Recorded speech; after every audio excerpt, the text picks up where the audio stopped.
선생님들 호흡이 중요하다 이런 거 잘 기억을 하고 많은 분들한테 이야기를 하시나요? 어떤가요? 저 같은 경우에는 이제 진료 시간에도 그 환자분들한테 호흡 얘기를 제일 많이 하는 편인데 네. 가장 많이 하는 경우가 언제냐 하면 스트레스를 받는 걸로 인해서 질환이 나타날 때 우리가 스트레스를 피할 수는 없어요. 그쵸. 예.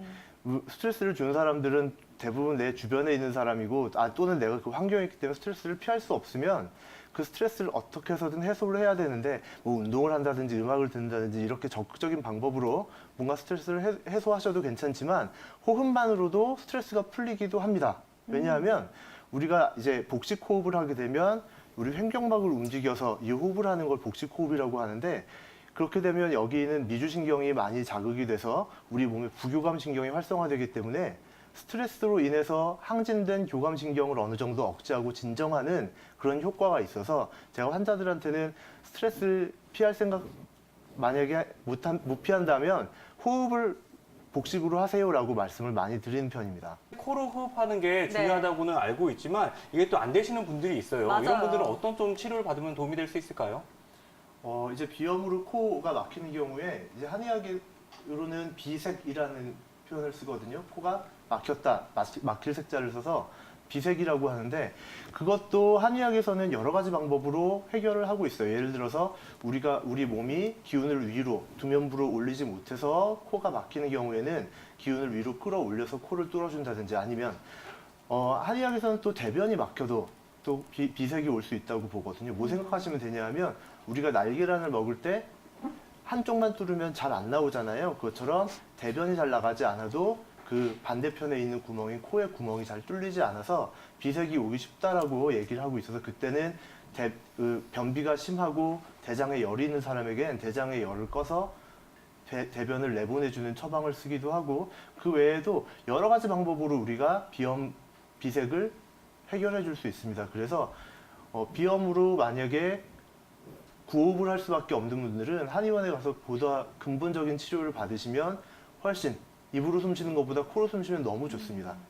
뿐만 아니라 일단은 이제 구취가 있으신 분들도 구취의 큰 원인 중에 하나가 구호흡이거든요. 이제 구호흡을 하게 되면 우리가 항상 침이 해주는 역할이 입안에 세균을 잡아주고 입을 자동으로 계속 세척해주는 역할을 해야 되는데 그게 잘 안 된단 말이에요. 그러면서 이제 치주염이나 이런 이제 원인 질환을 야기해서 이제 구취의 큰 원인이 되기도 하고 아까 이제 윤 원장님이 이제 교감신경, 부교감신경을 말씀하셨는데 교감신경은 쉽게 말하면 그런 거예요. 이제 우리 스트레스 상황에 활성화되는 그런 자율신경계인데요. 스트레스는 사실은 우리가 원시 시대를 생각해 보면 원시대 때 우리가 어떤 맹수를 만나거나 아니면 떨어질 위험에 처하거나 그런 위급 상황에 순간적으로 큰 힘을 끌어내기 위해서 우리 몸의 다른 기능들을 어느 정도 희생시키면서 큰 근육 쪽으로 힘을 쓰기 위한 몸 상태를 태세 전환을 하는 그런 자율신경계거든요. 그래서 그 교감신경이 지나치게 항진되게 되면 주로 영향을 받는 곳이 뇌 그리고 소화기, 비뇨생식기 쪽으로는 상당히 기능이 떨어지게 돼요. 그래서 아까 말씀하신 것처럼 집중력도 떨어지고 학습 능력도 떨어지고 그래서 우리가 보통 부부싸움 할 때 흥분하는 사람이 먼저 진다 이렇게 말하는 것도 네. 흥분하면 교감신경이 항진되기 때문에 뇌의 기능이 떨어져요. 뭐라고 얘기를 할지 몰라서 원리가 어버버 하면서 있었네요. 그냥 지게 되는 거죠. 그리고 소화 기능도 마찬가지로 떨어지게 되고 또 여성분들의 골반 안쪽 장기의 문제라든지 남성분들도 마찬가지로 골반 안쪽의 장기에 문제들이 많이 생기게 됩니다. 올바른 호흡법의 교육이 굉장히 필요할 것 같은데 아이들 같은 경우에 이런 교육이 필요하잖아요. 아이들한테는 부모님이 어떻게 설명을 해주면 좋을까요? 일단은 대부분의 아이들은 아직은 복식 호흡의 습관이 남아있는 경우가 훨씬 많아요.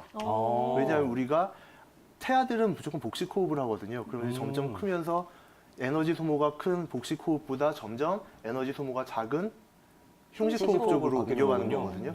어떻게 보면 이제 호흡하는 데에도 꾀가 생기는 건데요. 그래서 아이들이 호흡 하나 잘 지켜봐 주시고 그 호흡법을 잊지 않도록 계속해서 독려해 주시는 것만으로도 좋은 효과를 보실 수 있을 것 같습니다. 폐 말씀을 하셨는데 한의학에서는 폐뿐만이 아니라 다른 장기들도 호흡에 많이 관련돼 있어요.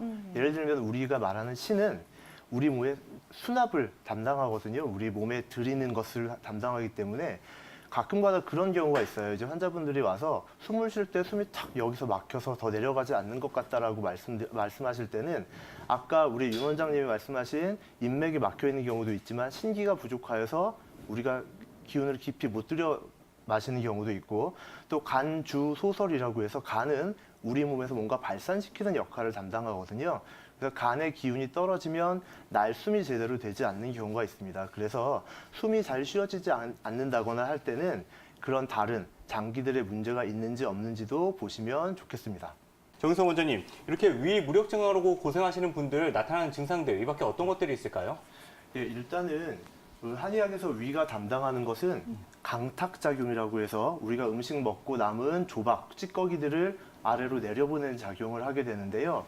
이 작용이 잘 안 되기 때문에 음식물이 위에서 머무는 시간이 길어지고, 그러면 우리들은 무슨 증상을 느끼게 되냐면 속에 뭔가 답답하다 이런 느낌이 오고요. 그다음에 일단 위에서 음식물이 오래 머물면서 거기서 다량의 가스가 나오기 때문에 위에 팽만감을 느끼게 됩니다.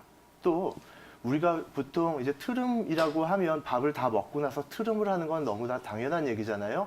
또 어떤 문화권에 가면 이 트름을 해야 식사를 대접한 사람에 대한 예의라고 하기도 하는데, 그 정도로 생리적인 현상인데 이 트름이 시도 때도 없이 나온다면 위무력증을 의심해 볼 수 있습니다. 또 음식을 많이 먹으면 이게 본인이 안 좋다고 느끼기 때문에 본인이 스스로 자꾸 절식을 하게 돼요. 그러다 보면 체중이 감소한다든지 이런 증상이 나타날 수 있고, 또 이제 머리가 아프거나 아니면 변비나 이런 증상이 올 수 있고요. 변비도 마찬가지로 우리 소화기 위무력증이 있는 분들은 대부분 대장의 운동도 그렇게 활발하지 않기 때문에 대장에서 음식물이 오래 머물면서 수분을 많이 빼앗기고 변비로 가는 경우가 많습니다. 그리고 이런 분들은 보통 속이 울렁울렁거리는 오심 증상이나 아니면 구역감을 호소하게 되는데, 그렇다고 해서 구토를 하는 건 아닌데 정말 토하면 시원하겠는데 토를 할 수 없는 그런 아주 답답한 증상이 오래되는 경우가 있습니다. 그렇다면 이러한 증상이 나타났을 때 치료 시기를 놓친다면 어떤 상황까지 이룰 수 있을까요?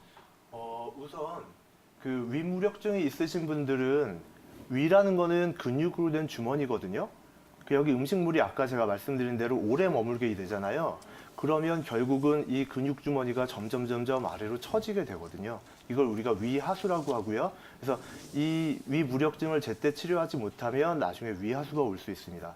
또 하나는 아까 제가 위 안에 음식물이 오래 머문다고 말씀드렸는데, 그렇게 되면 음식물에서 나오는 화학물질들이 위벽을 자극하게 되고, 그럼 위산이 더 많이 나오게 돼요. 그래서 정상인보다 더 많은 위산이 나옴으로 인해서 생길 수 있는 위염이나 역류성 식도염 등의 염증성 질환이 나올 수 있고요.